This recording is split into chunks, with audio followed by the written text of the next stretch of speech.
This video is an introduction and overview to the Bible in Christianity. The main focus of it is what is meant by the concept of revelation. To state the completely obvious, the Bible has a central place within Christianity, within the church. Therefore, any understanding of Christianity in the church requires an understanding of the Bible. Including issues as what is the content of the Bible, how did the Bible arise, how do Christians use it? And we'll be exploring some of those in this video. We tend to think of the Bible as a book, as a single book, very often one that looks rather like the image there, the black leather bound. Although, having said that, this video has been made in 2020, so that in fact might no longer be true. Many people, including me, now use the Bible primarily in digital format. Bible Gateway is my standard use of the Bible. I've got it on my phone. I've got audio book Bible on my phone, and if paper's needed, so when I'm putting a service together and somebody's going to read a section of the Bible, then just that section will be printed out. That's true even in some fairly exalted situations like a cathedral, where in fact at my cathedral the Bible is usually read in fact from something other than a Bible. But going back to the idea that I think we still have that it's a book, and we need to loosen that, lose it, because it's been used as a single book for hundreds of years. So we need to loosen it, but not completely lose the idea of Bible equals a book. What does the Bible consist of? It's has a core collection of 66 writings. Now, the image there is a standard one that's used, and it's the Bible is a library of books. Books there is not really the best word. Writings is much better, because those writings are of lots of different genres. The obvious one to look at is the book of Psalms. It's a hymn book, essentially, to use a modern term.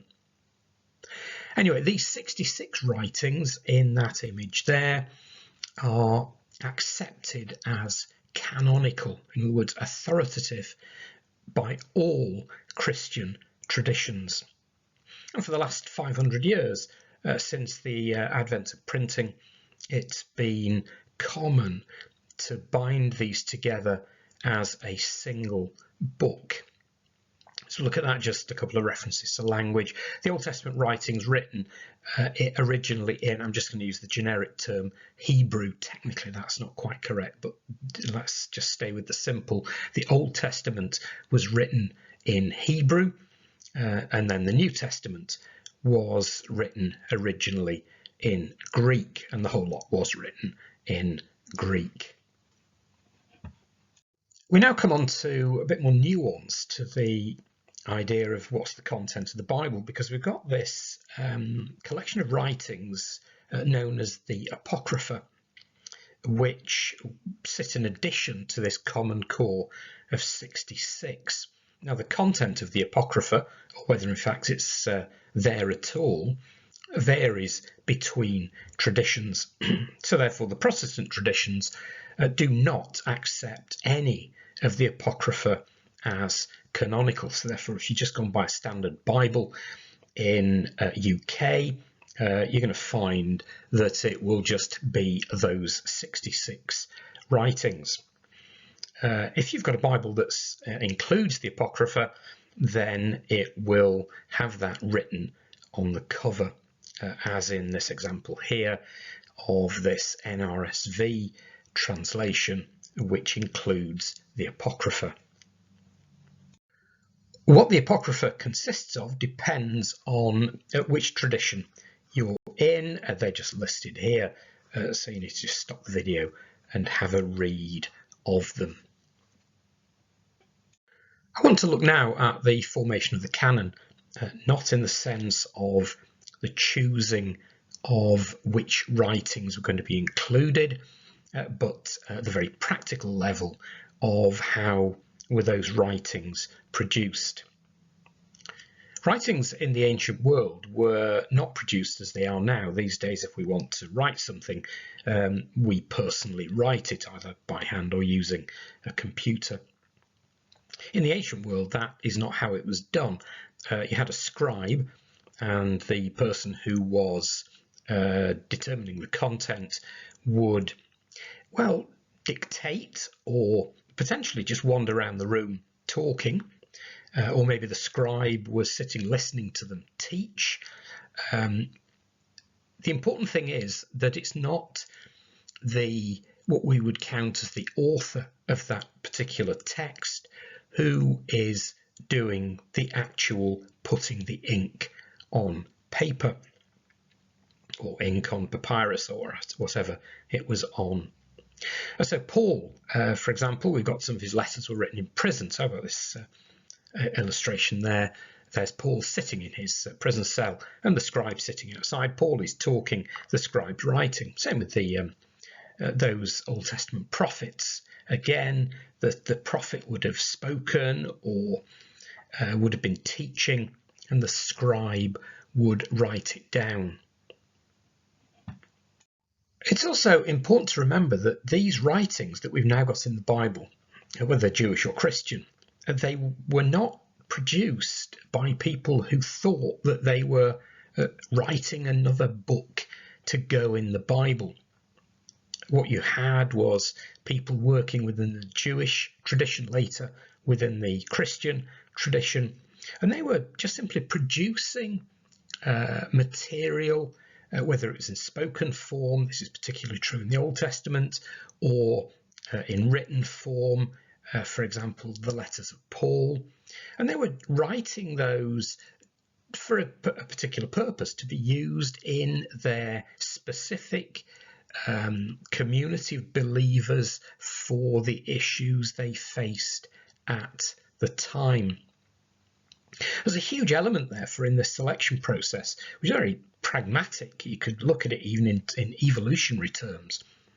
You end up with, I'll use the word text here loosely. That might be an oral tradition text, it might be a written one. But you then have a position where the community of believers would have this text, and they then decide whether this text speaks to them, the word and wisdom of God into the situation in which they find themselves. And they then ask that question, the answer yes, well, it's a case worth hanging on to. And they continue, and they look again and say, well, okay, yeah, it's 10 years later, they're still using the same text. It's still speaking to them. And then in fact, you find that a generation on, they're still using the same text. And so if enough people in enough different situations over a long enough span of time gave a yes to that question of, is this speaking the word and wisdom of God into our community, into the, now by that stage it would be situations plural, in which they found themselves, then that's going to end up in the canon. There's also a very strong belief within the Jewish and Christian traditions that God was involved in guiding the people in this process. Here's a rather complicated diagram. It's very simplified, but it just gives a slight feel as to this formation of the 66 writings and the different way that the different sections were produced. You start off with the Jewish scriptures. You've got the oral tradition. We don't know how old some of the oldest bits of that are. They're probably going back before 2000 BC. It started to be written down potentially 13th century BC. Certainly 500 BC onwards, there was plenty of it was written down. That's a much more solid sort of date for you're getting a collection of writings by that stage. The New Testament is much simpler because they were written over a much shorter period, and most of those texts were written as particular single units. The grey bit in the middle is that's a complex period in the formation of Jewish scriptures, known as, that's when the Apocrypha, those books in the Apocrypha were written. You've got this concept of intertestamental literature, which just means the stuff that was written between the end of what is known as the Old Testament, that's sort of 400 BC-ish, and the start of the New Testament writings, which was somewhere sort of 45 AD to 100 AD. It was certainly finished by then, potentially finished by about 90. The written tradition then is, ballpark figures, it's about half of the oral tradition within the Jewish scriptures. So just always be aware of that complicated process, and very, very importantly, just look at the span of time that is covered by the production of the writings that are included in what we now call the Bible. Having looked at the very straightforward history of the production of those writings which have ended up in the canon, we now move on to the theological concept, the revelation of the Bible. And what does this mean? What do Christians, and we can include Jews in this, but I will keep talking about Christians. How does Christianity understand this role of God in the production of the Bible? There isn't a straightforward answer to that question. There's a spectrum, and at one end you've got this idea of revelation as objective. Now what this means is that it's all God. The human element is just purely the means by which God's revelation is put into words, probably written down. Now this is the Islamic view. We're going to look at that in a bit more detail. In Christianity, it's most prevalent in what are generally termed the fundamentalist churches, and it's very often associated with the 1611 King James English translation. It's quite a difficult position to maintain within Christianity. At the other end, you've got the idea of revelation as subjective. And so what you've got here is the idea that it's the writings of inspired people, keeping what is meant by inspired fairly vague there. There's no sense in which God has a direct input into the text. You find that in what would generally be termed the liberal churches, and it fits, of course, with their rather vague definition of God. They don't tend to have any sort of sense of God as intervening. There's plenty of them would look at God very much in sort of psychological terms, pretty vague terms generally. So, of course, they have to have a very vague understanding of revelation, which is, to slightly overstate it, a rather sort of God-free zone. But they are considered inspired writings and used. What we're looking at then, primarily, we're interested really in that section, the pale green arrow. Most Christians, most churches would sit somewhere on that arrow, not going right into that revelation as objective and not going into revelation as subjective. And that pale green arrow there would cover a huge section of the Christian church. Before we move on, just pause here and have a think about what model that illustration is presenting.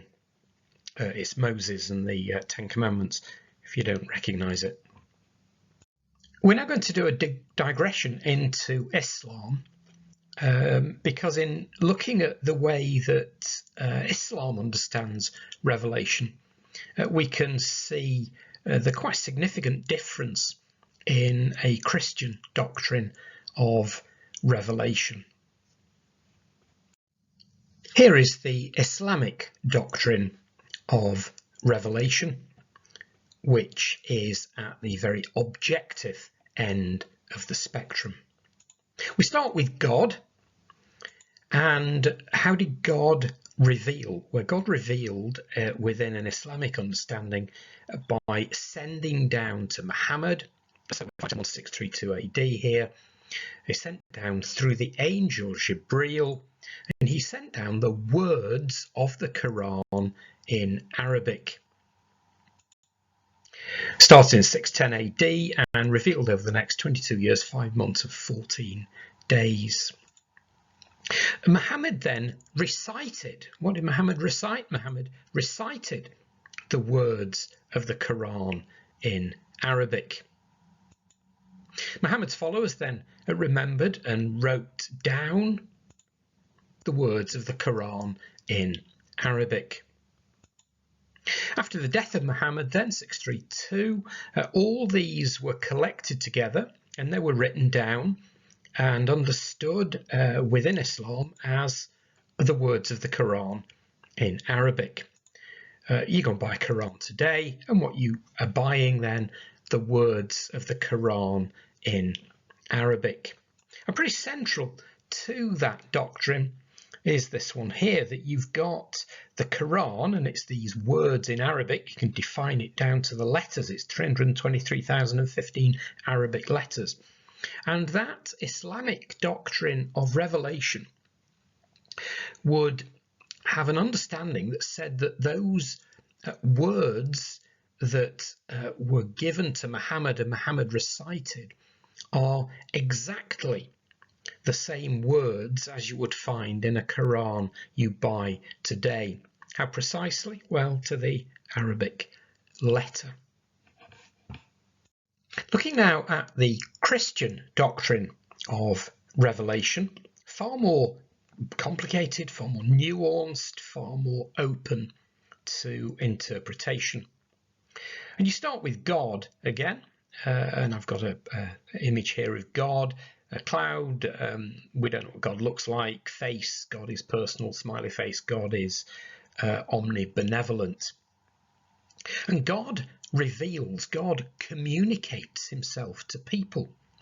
How does he do this? A variety of ways: historical events, natural events, wisdom and thoughts of godly men and women, miracles, sometimes words, but very, very few words, visions and dreams, and then supremely within Christianity, in this human, this man, Jesus of Nazareth, approximately 4 BC to 30 AD. Now, if you've got an event, you've got a historical event, how do you then pass that on? If God's revealed himself in history, in a battle, in a migration of people, or whatever it might be, that can only be passed on because you have got people who in some way experience that. They put it into words so it can then be passed on. Time scale here, we're looking at going back before 1800 BC. And we know it finished by 100 AD. We can draw a line. And as alongside the idea that those people are doing that is that God is inspiring them as they engage with that historical event. So they'll see a historical event and God inspires them to see how God is acting in history. The next stage then, and again we've got that God is there, and God shapes the passing on of that. So that idea looked at earlier, that sort of evolutionary process of selection within the Christian doctrine of revelation. And it's got another layer on top of it as well, in that God is shaping the passing on, the selecting of which writings are going to keep going and eventually be collected together. And we then end up with the Old Testament in Hebrew, New Testament in Greek. Christianity is not bothered about language. Christianity just puts the Bible into whatever language is going to get it read by the people. That's always been the case. New Testament's written in Greek, despite the writers of it being Aramaic-speaking Jews. They wrote it in Greek to maximize the readership. It was, as far as they were concerned, an international language. That's continued. Christianity just translates the Bible into the languages of the world. And normally within Christianity, you'd have the idea that those translators were doing a work of God in the process. So you've got the idea that God is involved in that. So you've got running through it, that yellow arrow is there to depict the idea that within a Christian understanding of Revelation, God is involved in the whole process. So what do we end up with at the end? Christians then say that this collection of writings is the Word, notice that singular there, the Word of God, and it's expressed in human words. And that discussion then, exactly how much, what's the balance between the Word of God and the human words, is a major topic for discussion within the church. So to look more closely then at this idea of what is the Bible as far as Christians are concerned. Yeah, Christians would say it's the Word of God. It's not the same as the words of God. Standard liturgical response at the end of a Bible reading, as in the Church of England, the reader says at the end of the Bible reading, "This is the word of the Lord." Congregations say, "Thanks be to God." And that's quite different, quite significantly different to believing that the Bible contains the words, plural, of God. In Islam, the words of the Quran are the words of God. Arabic, therefore, is absolutely central because God revealed those Arabic words. That's not present within Christianity. The Christian doctrine of revelation understands the Bible to be the revelation of God expressed in human words. The major discussion then within the church is how much of the Bible is the word of God and how much human words, simply the ideas of the time from the men who wrote those words. And we know the names of plenty of people whose words they are. So he goes to the book of Isaiah, he goes to the book of Jeremiah, Hosea. Who wrote those? Well, they have their name attached to the book. The words that are included are the words of the prophet Jeremiah. Very strictly, technically, they're the words of the scribe who wrote them down, but presumably there's pretty close correlation between what the scribe wrote down and the words that came out of Jeremiah's mouth. So those are Jeremiah's words. But Christians, as they read those words written by Jeremiah or Matthew or Paul or John, whoever we're looking at, as the Christian reads those words, there's the idea that the word singular, the word of God, God's communication, God's revelation to us, is communicated along with those words. Now, a major element of the position that an individual Christian or a set of churches would sit on the conservative liberal spectrum is on answering this question, just how much of the Bible is God and how much is human words.